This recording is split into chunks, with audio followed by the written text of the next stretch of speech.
Great. Yes.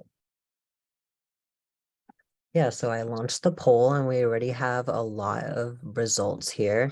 And so it looks like most people are familiar, but either confused or want to learn more.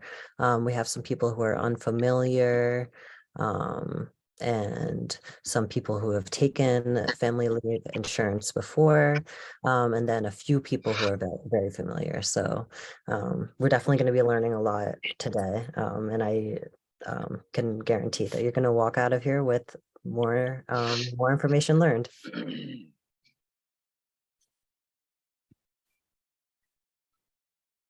So with that, we will, I guess, I could pass it to Danica now, to do the training. Sure. So good evening, everyone. Again, thank you for joining us. Thank you for being here. I am Danica LaFortune. Again, I'm so happy to see so many familiar names on the call tonight. I am one of the paid leave ambassadors. I'm also a paid leave mentor. I am also a community doula. And so, yes, I am very passionate about paid leave, not only because it's a great benefit that we have in our state, that a lot of states don't have, but also because I used it when I gave birth to my daughter in 2020. So let's just dig in. And just a disclaimer, we don't expect everyone to be experts by the time this is over tonight. We just hope that you have a better understanding. And if nothing else, that you're able to direct someone to where they can go if they have questions or need more information about paid leave. Okay, so just an overview. Unfortunately, in the US, we're virtually one of the only nations in the world without a national paid family leave. I'm sure we have all heard, especially some of my fellow birth workers out there, that we are just one of those countries that we are not fortunate enough to have a national paid family leave. Next slide. But fortunately enough, we do live in New Jersey, and we have a great benefit that we've had since 2009 and was recently expanded in 2019. And that is the leave that we'll be talking about tonight. It's called New Jersey Family Leave, or FLI.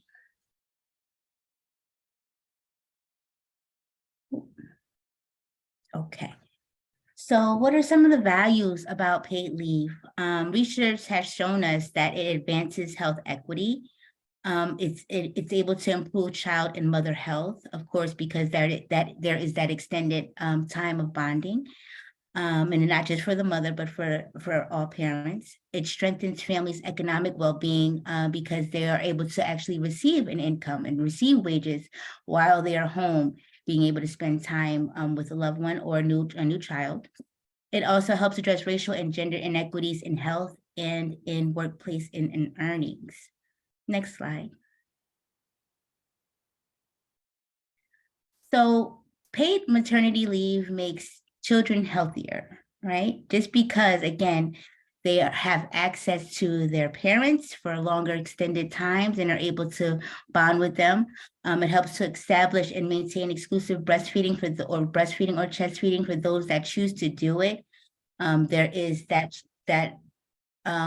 less stress, right? That stress relief, that knowing that you are able to be home with the new baby to establish a breastfeeding or chest feeding routine.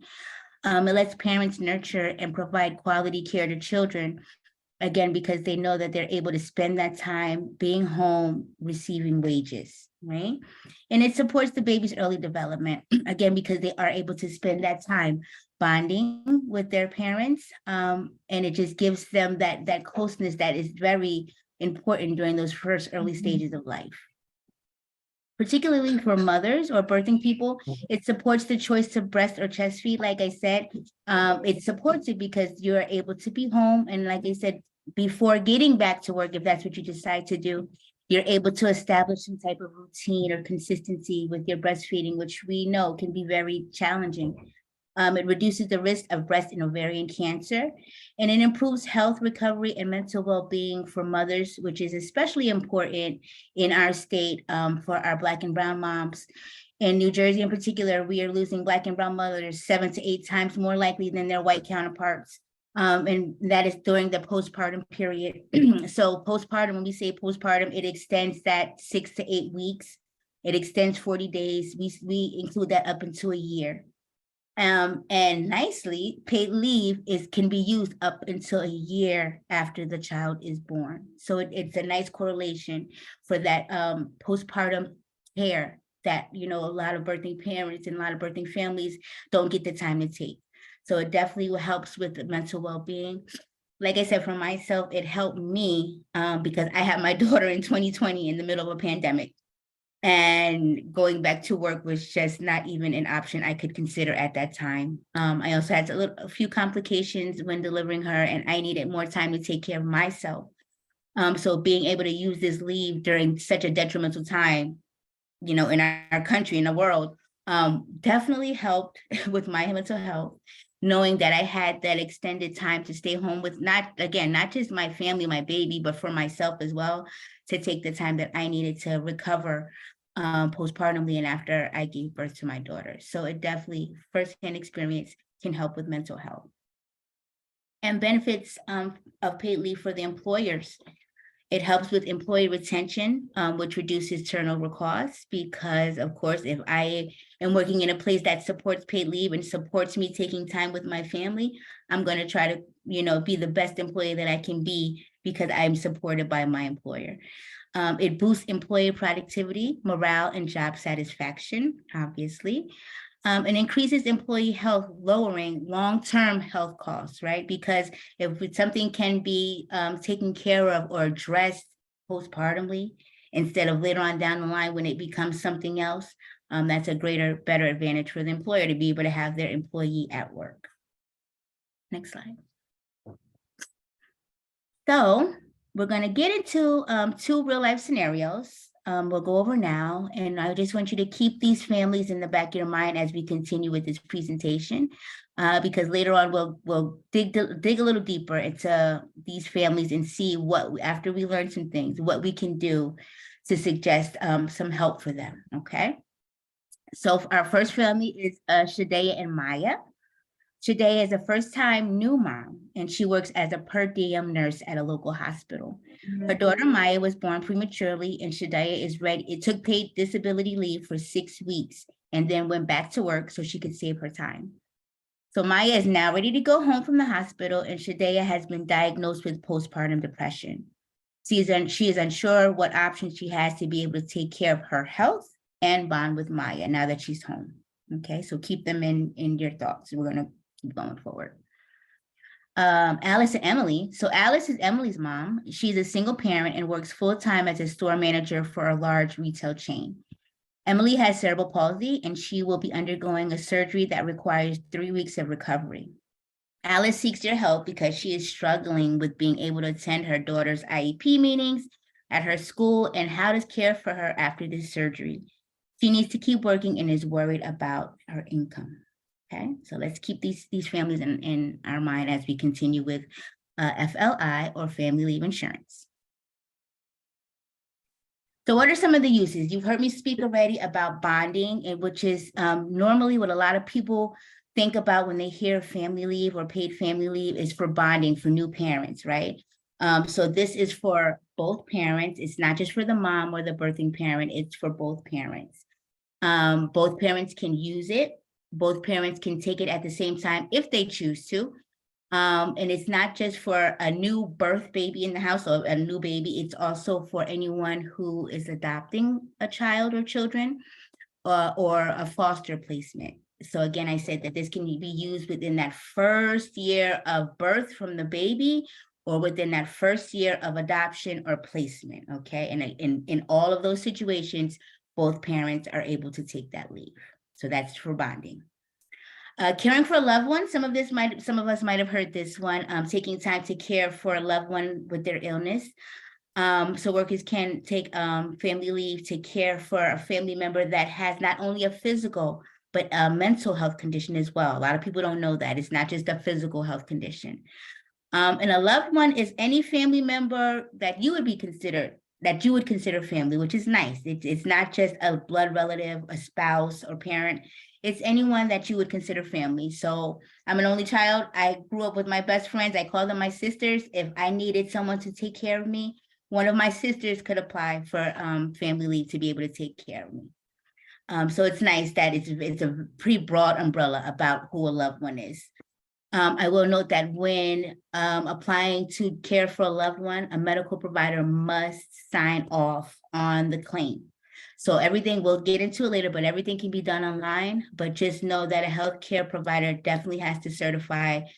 Just kind of saying what condition your loved one has that you are helping them care for. Okay, and again, it's the same amount of time that we'll get into as someone who would take it for bonding. Okay.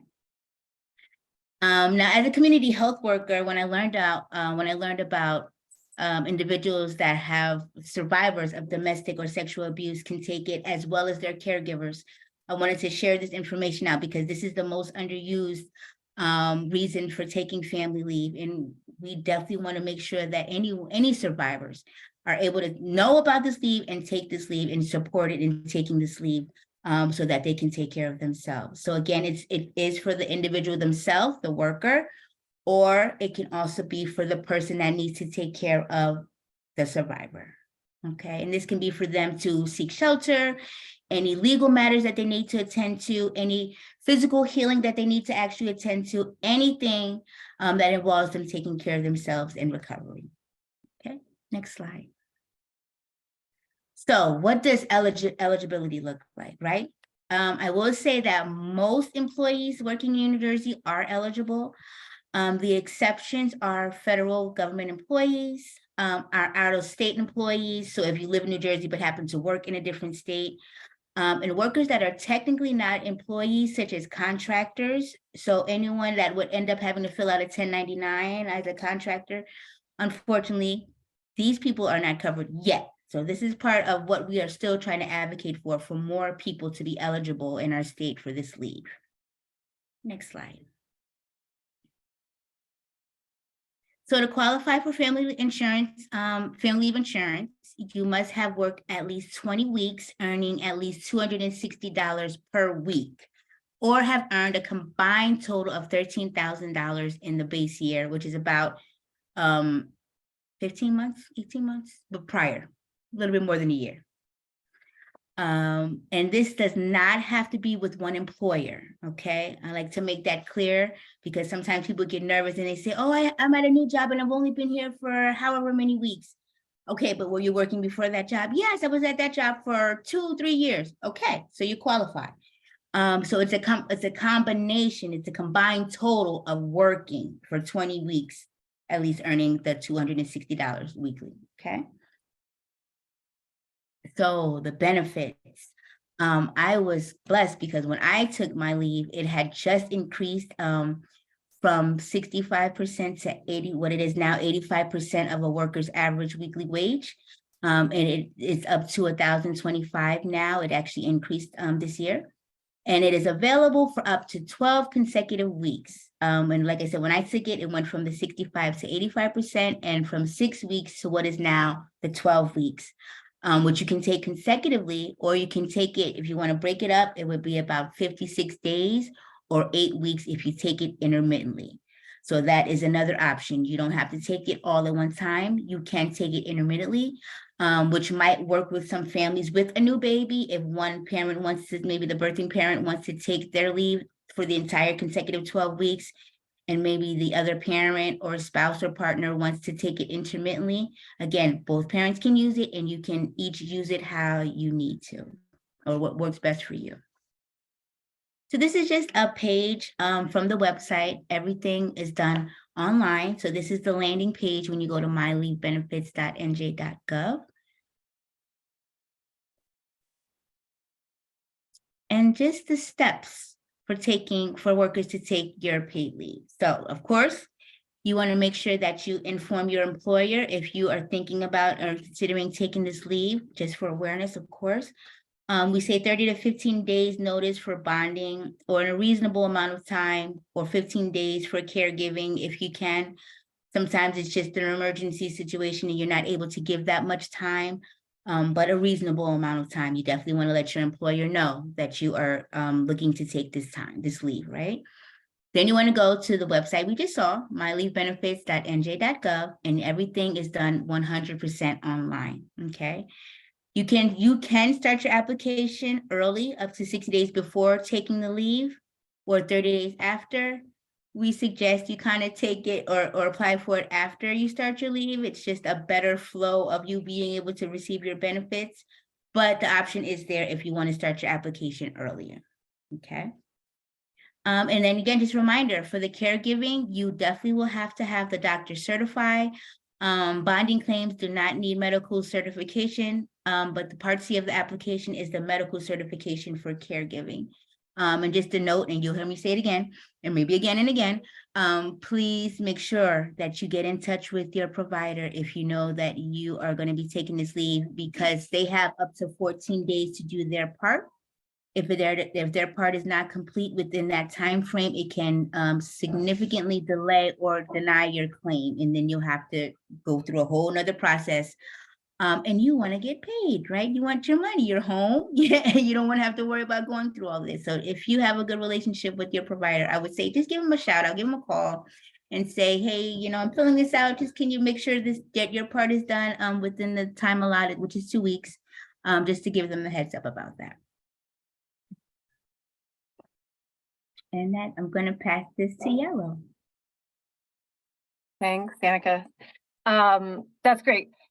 So I just want to let you all know that my kids, I heard walk in the house and they are screaming. So if they make their way up here, they're going to join this training. So I'm here to talk to you all about the related programs, info, and laws. And this is where it gets even a little more confusing and dicey, and I apologize for that. But we're going to talk about these different categories or related programs that you see here on the screen. And I'm just going to go right into temporary disability insurance. So, this is a little tricky of how to deliver this information. We started first with family leave insurance because that is our newer program. It's only been around for about 15 years. Temporary disability insurance is actually quite old. It's been around in New Jersey for, like 60 years. But if you are the birthing parent, then you are going to actually be taking temporary disability first for your own period leading up to your due date and then recovering. So these are the benefits that are going to be connected to your own physical or mental health condition. They are something that we often connect to family leave insurance because of the connection between bonding with a new child and recovery from childbirth or delivery. But this is the program that actually can cover you for any reason that a medical care provider says you are unable to work, as long as it's not like an injury that occurred at work. That would be under workman's comp. So the benefits for temporary disability insurance are the same as FLI. So the cap of $1,025 a week, and it's again 85% of your average wage, as Danica just explained. There could be extenuating circumstances for the time frame around pregnancy and delivery, and I'm going to talk to you a little bit about the possible timeline for those of you that are thinking about sharing this information for expecting parents. And others, I think those kind of details are really helpful for you to understand. But the benefits are available technically for up to 26 weeks in a 12-month period, as long, again, as the healthcare provider is certifying the period of disability. And in terms of coverage, most employers in New Jersey are required to participate in temporary disability insurance, either through the state plan or setting up a private plan through a third party. And you see more of the private plans with disability than you do with family leave insurance. The big exemption is federal employers. Of course, they're exempt from family leave insurance as well. But also in New Jersey, we have our county and our municipal employees, or the employers that are not required to participate in the program. So that's a lot of public school teachers that are actually not usually eligible for the benefit under disability, but they are for family leave insurance. So that's just something to keep in mind. And so when we think about the steps for the birthing parent to take when it comes to thinking about paid leave, they're going to take the temporary disability benefits first. It's kind of standard practice that a medical care provider will certify 4 weeks before a due date. You don't have to have any extenuating circumstances to be able to take those 4 weeks, as long as you do have to have your doctor certify that you're kind of in that advanced pregnancy. And you don't have a specific time frame of when you have to notify your employer for the paid leave benefit. We're going to talk about the job protection in a minute, but it's always a good idea to keep your employer informed. Again, you go online, myleavebenefits.nj.gov. You can start your application early and submit it once you stop working. But generally speaking, we find that it's better to just go on after you're taking your leave. You really technically have 30 days after you start your leave to apply. And if you even miss that deadline, you just have to justify why you submitting it late. And then after your disability, you can take bonding leave. And that is either straight from TDI, temporary disability, to FLI, or you can wait and go back to work, or you can take some other type of leave or do something else and then take it anytime before the baby turns 1. There's just a couple different ways. It's either an FL1 if you take it following temporary disability, or an FL2. Oh no, I did it the other way around. It's an FL1 if you take it independent from temporary disability, separate from disability, or FL2 if it's connected to disability. It's just a streamlined application. And the Department of Labor has launched a maternity timeline tool that you can go on the website and plug in some dates. It's not an approval. It's not saying, oh, you have it for this time frame, because they will never approve you before, unfortunately, you need to apply. But you can start planning on their timeline tool. And so we just wanted to cover a couple of different roles to keep in mind for those of you that may be communicating with healthcare providers or employers, or have that role yourself. So the healthcare provider role is really important, especially, because you cannot get your benefits approved for disability or for caregiving for a loved one, as Danica explained. And sometimes it's a little confusing for healthcare providers because they're used to a lot of the old way of doing things in terms of like printing out an application and faxing it in. And now you can have them get a code, a PIN that is associated with your initial application online. And they just are connecting that PIN or code to certify your claim. And it's a pretty streamlined process for them to do it that way.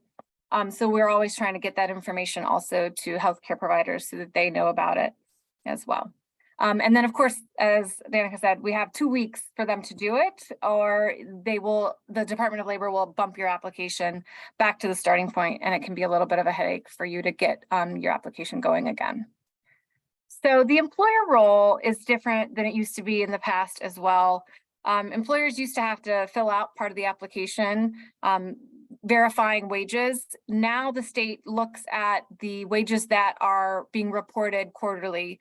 Under law, the employer is required to do that.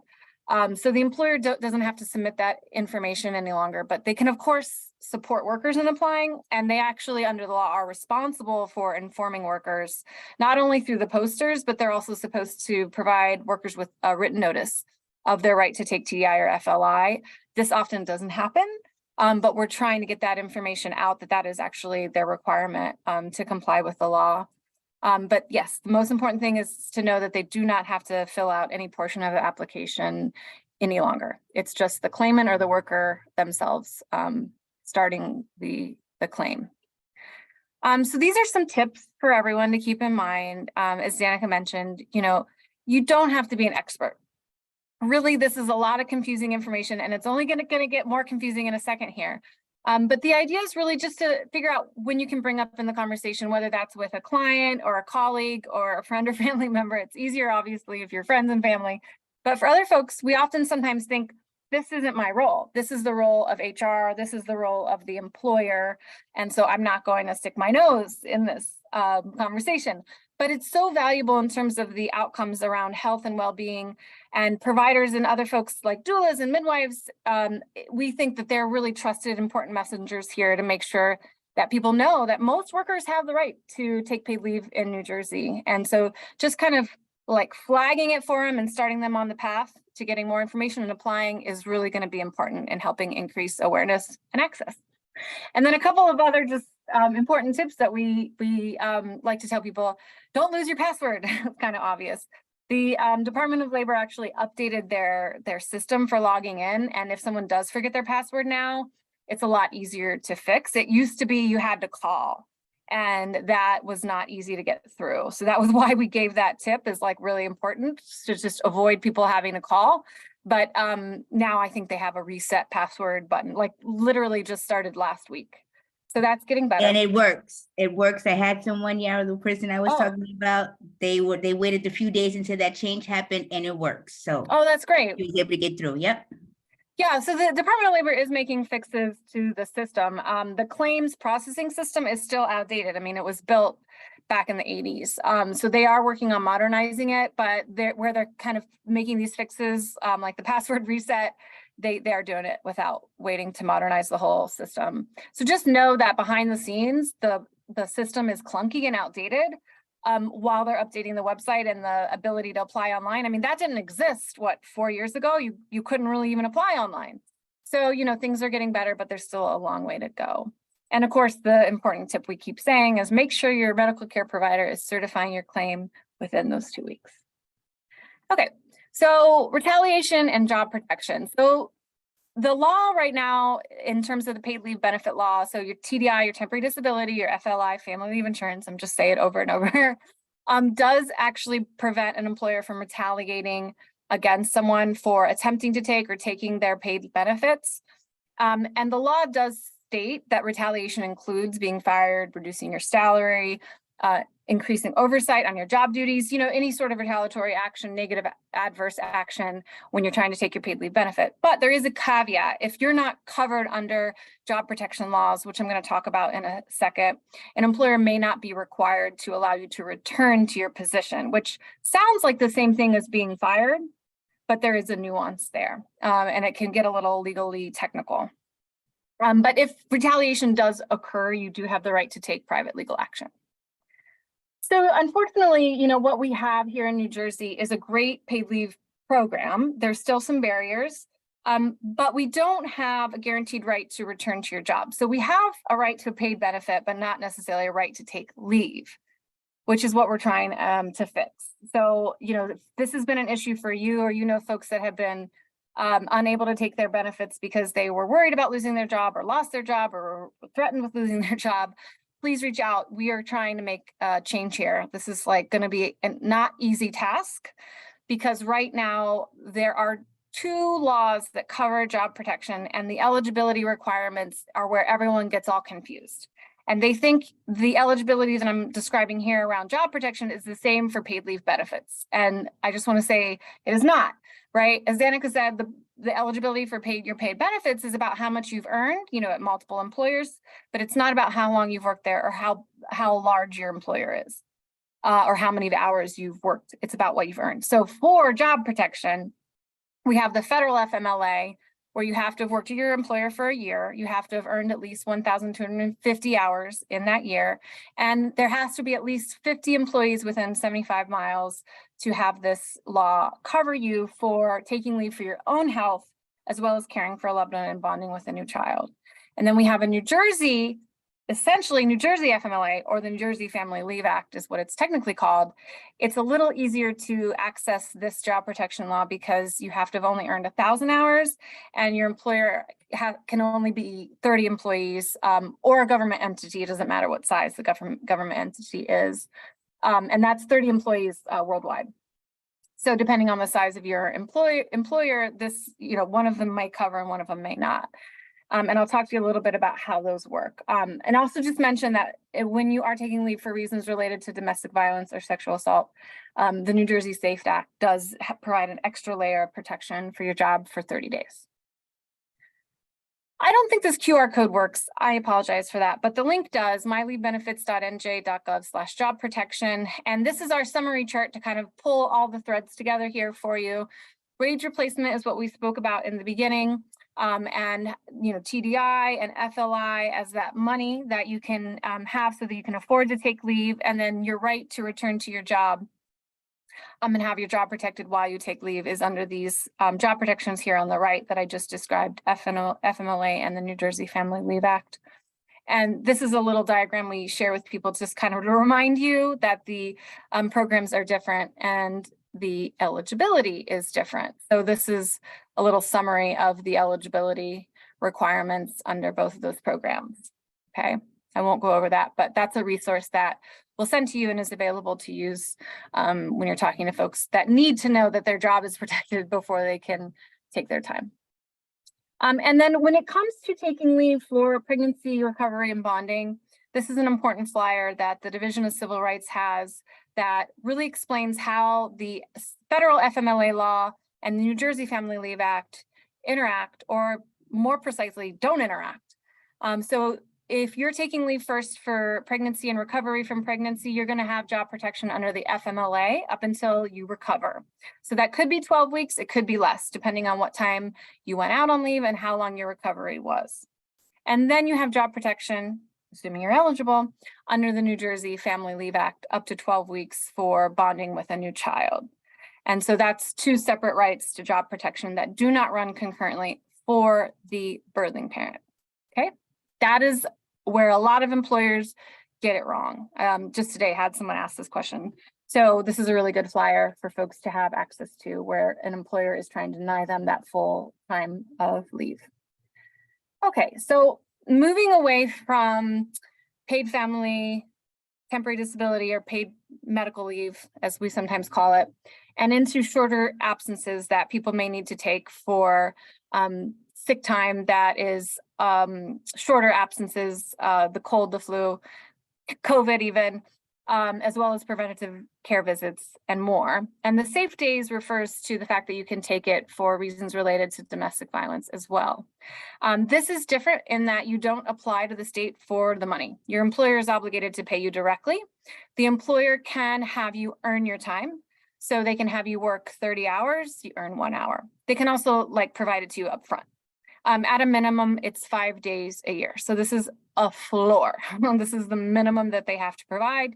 We, of course, hope that employers do much more than this.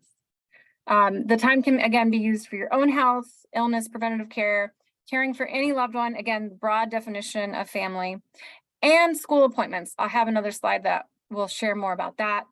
Anything that is related to issues coping with domestic or sexual violence, if there's a public health emergency and their school or workplaces are closed, also for quarantining, vaccination, and recovery. So this is the piece around taking earned sick leave for school visits.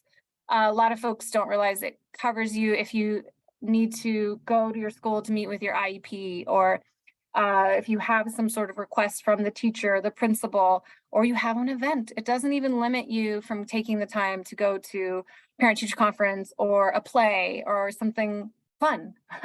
So it does specify that it has to be something in connection with the school though.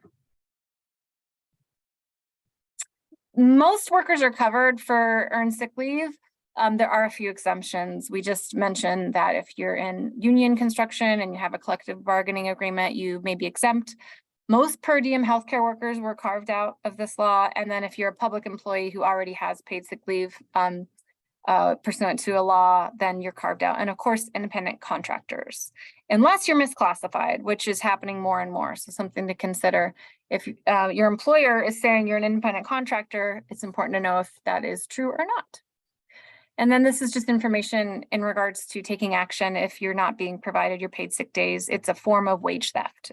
Your employer may be ruled of basically stealing from you if they're not paying you, just as an employer is obligated to pay you minimum wage, potentially overtime, they're obligated to pay you earned sick. Okay, so we're going to pause before we go into breakout groups and to see if folks have questions. You can put them in the chat, you can come off mute, you can raise your hand, however you feel comfortable.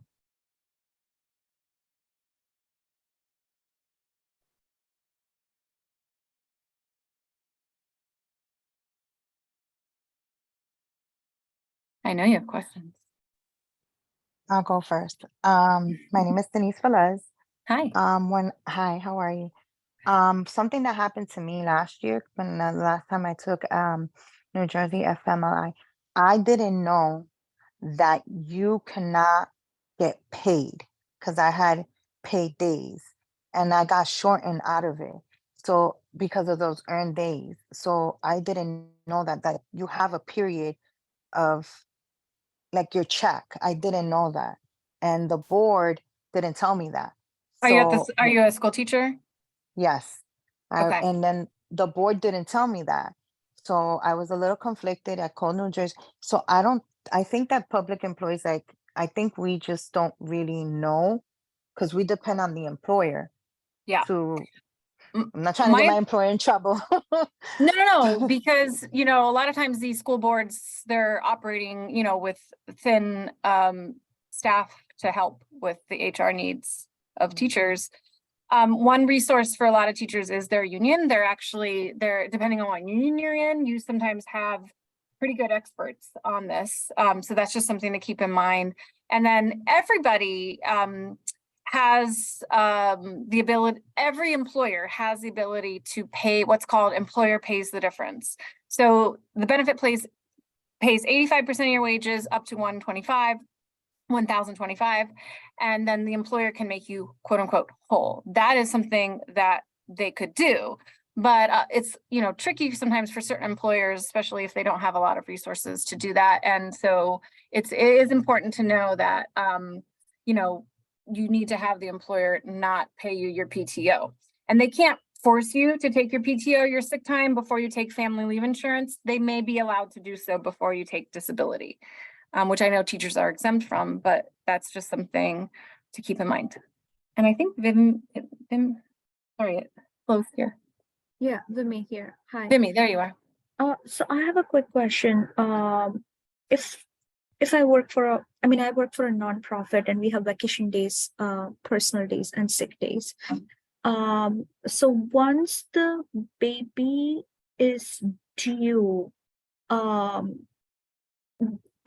30 days of that, then one should apply, or would you recommend 60 days before? And also, can vacation days, personal days, sick days from the agency be considered and clubbed with the 12 weeks?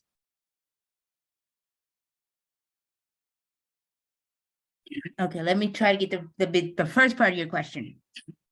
So are you asking when to apply for bonding leave, if you're only applying for bonding leave, or if you're taking the temporary disability first?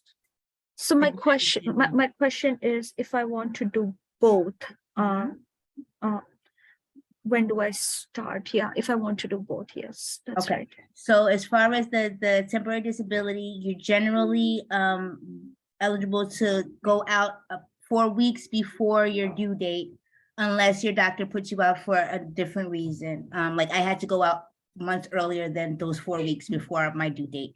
So if that's the case, then whatever your doctor puts you out for, more than likely it's a medical condition, so it'll be okay. But you would do that if there is no medical condition and you just have a regular pregnancy and regular time, it would be 4 weeks before your due date that you can apply for this. Okay. And then once your temporary disability is over, actually before it is done, you'll get notification from the state for that family, the bonding leave, to apply for the bonding leave. Actually, you don't have to apply for it. Yeah, correct me if I'm wrong. If you're on temporary disability, it kind of already automatically enrolls you into it unless you say you don't. Okay. Am I right, Nero? Let me check my answer. Yeah, but basically you get a form that looks like an extension of your disability. It's called the P30. These are like antiquated forms. I wish it was all just like online, modern. And if you don't fill that out, you may have a period of like no benefit until you go in there and figure out what's happening. So the P30 is like, are you like, especially if you go out before your due date, like when did you have the baby? How long is your doctor saying that you're disabled now? What type of delivery did you have? And then what they do is they tell you about how to file for family leave, assuming you're just rolling straight into it.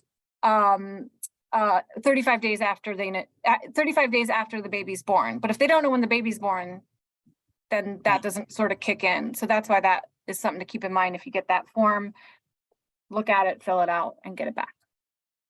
Okay. And one last question. And once I apply, when does the benefit or the starts coming in? Whatever that wage 1025 weeks thing that you mentioned, when does that start coming in? So once you file your claim and your claim is approved, and assuming there are no issues with that, it takes a couple of weeks to kick in. You will get payments on a debit card, a bank card. I know when I took it, they were using Bank of America. So I don't know what they're using now, but it is a bank card. So you will generally get the bank card before the benefits are applied. So if you check online, they'll let you know when your benefits will hit. I will say, if they give you a certain date, give them 2 days and then the money will be in the account. So don't get nervous. Everyone gets nervous. This is a common question that I hear. Oh my God, they said that my benefits will be there on the 13th. They're not there. It's the 14th. It's okay. It'll be there on the 15th. Exactly 2 days. It'll be, their money will be on the card. Okay. Okay. All right. Thank you so much. Appreciate it. Did that answer your question? Yes, it did. Thank you. Unique, I see you. Hi everyone. So my situation is that my husband, he took the family leave, and my baby was in the NICU for some time. So we started it from when she was released from the hospital, and they sent an extension. He didn't take it all at once. He took it intermittently, and they would take forever to pay. So then that was discouraging for him to continue to take it. So at some point he started taking it again. And this is after they sent the extension letter, and before it expired, according to them. And we returned the letter, and then they denied the time that he took afterwards from that year extension, because they said that the child was already over the age. But so it's confusing because they sent the extension and then denied it. So I just wanted to know if I could get some clarification on that. I know. I personally am not familiar with extensions. Yeah. Yeah, I'm not sure what that form was either that you got, but it could have been like they basically have like a system that mails out certain letters at certain periods, and it may have been they mailed it out later than they should have. I don't know, but basically the day that the baby turns 1, if they have the information about when the baby was born, they know, and so your benefits cut off immediately. And even if, yeah, they communicated that you could extend it, that's going to override that. So what is the extension for? I'm not sure what that form was. Because usually the extension is related to your disability. So I've never heard of an extension for family leave insurance. Usually the process of the intermittent leave is the hardest way of getting paid. And the fact that you can't actually submit it until after you take the time, right? Right. It was very discouraging Yeah. to continue to use, because they And took over a month to pay. oh, yeah. And we've heard stories of even longer than that. Yeah, up a month to 6 weeks here. Mhm. Yeah, and it does definitely disincentivize people from taking it, especially if or it incentivizes them to only take a day or two, because then it's, okay, at least it's not my full week pay. Right. But if you have a full week that you're taking off, but you're not taking the whole 12 weeks, then it's like, oh, you have a whole week where you're waiting and waiting and waiting to get that money. And that is definitely something that if folks are considering taking is good, to keep in mind that my husband did it years ago and it was still a pain in the butt.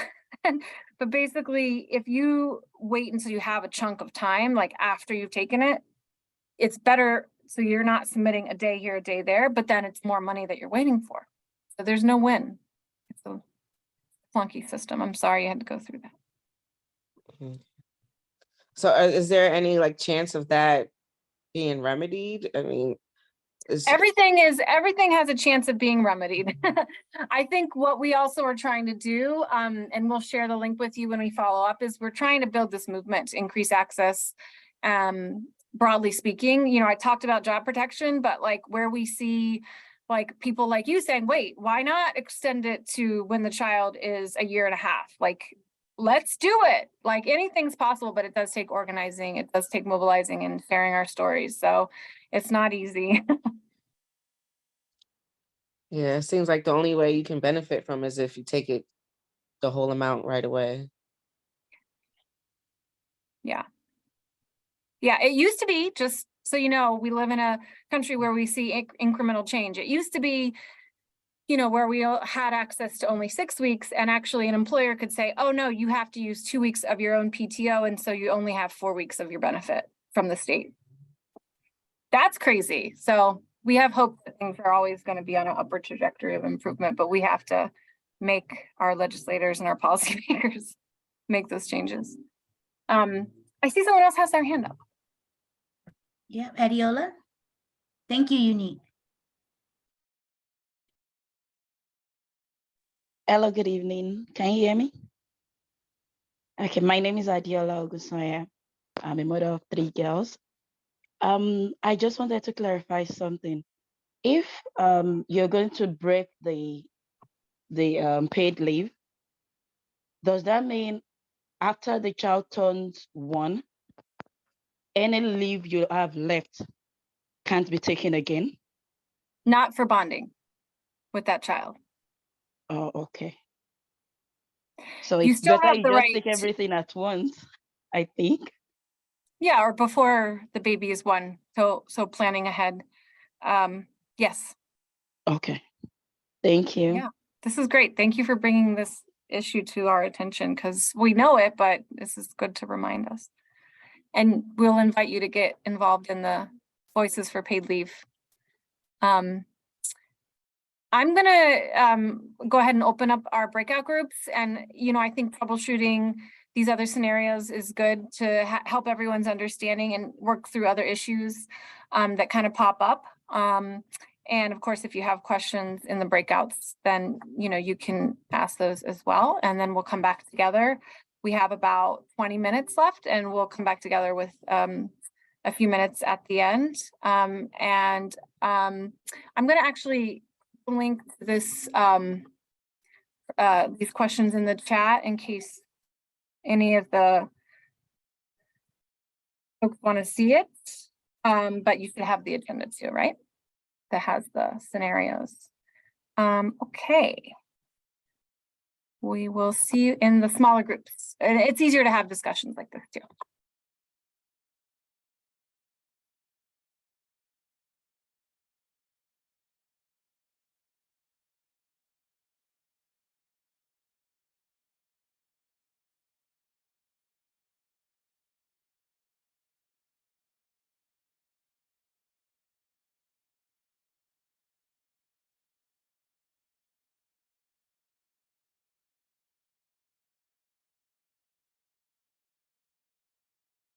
Hey there, are you all there?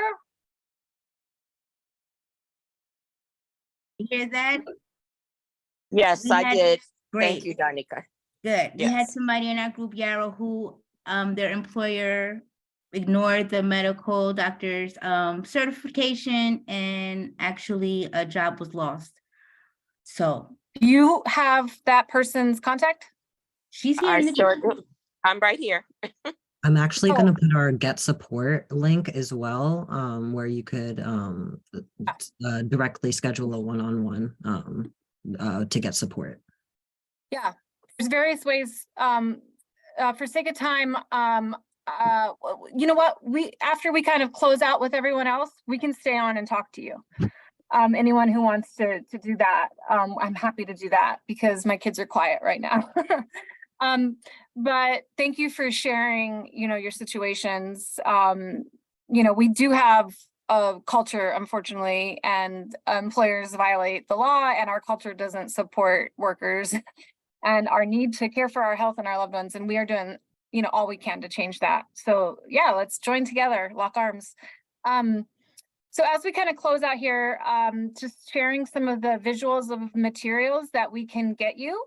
You can request them directly from us. We'll follow up with a link to do that. If you want to request like 100+ copies of any of these, you can get those directly printed from the Department of Labor. Otherwise, we can send you PDFs, we can send you links. And again, if you need that one-on-one support, or somebody you're speaking with needs more support, you can sign up to get a one-on-one guidance. These are some other resources. We'll send these to you in follow-up. We have the New Jersey Paid Leave Outreach Collaborative that is really working hard to bring together lots of different stakeholders around how to increase awareness and understanding and access.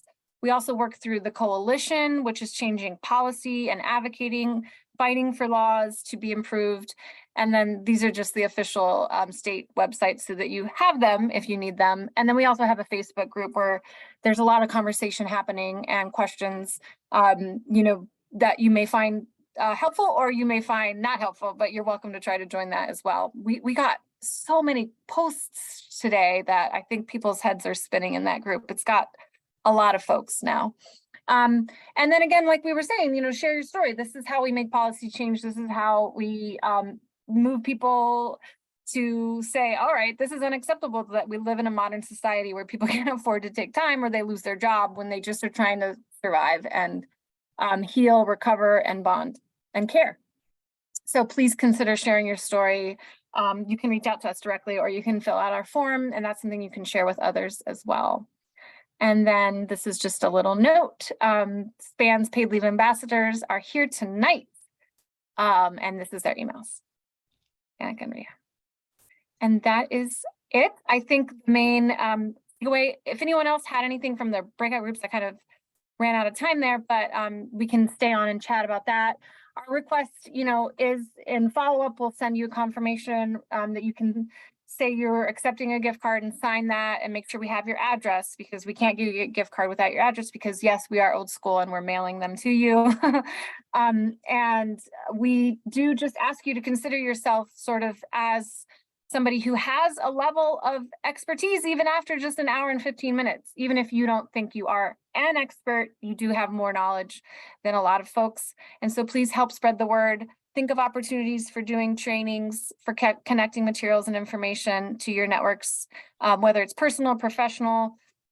We are always trying to build, what we can do to make this more accessible for everyone. So thank you.